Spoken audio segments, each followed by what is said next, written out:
रुपाली चाकणकर यांचा राजीनामा म्हणजे केवळ पाय उतार होणे नाही, तर ती एक हकालपट्टी आहे।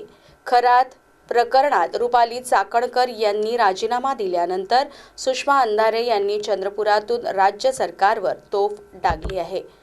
तो राजीनामा नाहीच आहे, तो मनाने दिलेला नाही।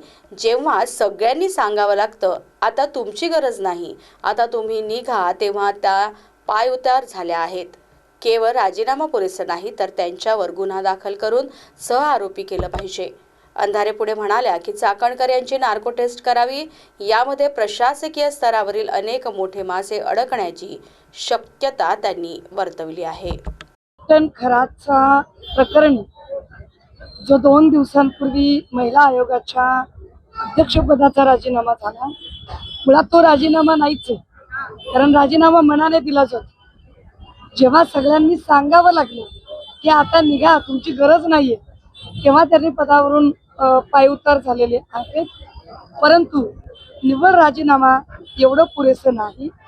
या प्रकरणी रुपाली चाकणकर यांच्यावर गुन्हा दाखल झाला पाहिजे, त्यांना सहआरोपी केलं पाहिजे आणि महत्त्वाचं त्यांची नार्को टेस्ट झाली पाहिजे, कारण त्याच्याशिवाय अजून बरेचसे खुलासे होऊ शकणारे नाहीत आणि त्यामुळे त्या गुन्हेगार कशा ठरू शकतात याच्यात कदाचित खूप साऱ्या लोकांची नावं येण्याची शक्यता आहे। कदाचित जे राजकारणातले असतील, जे प्रशासनातले असतील किंवा अजून काही इतर क्षेत्रातले असतील, ते कुणीही असो, मात्र महाराष्ट्रातल्या लेकीबाळींच्या इब्रतीशी खेळायचा जर कुणी प्रयत्न करत असेल तर त्याची गय अजिबात होता कामा नये, याचा सुद्धा विचार झाला पाहिजे।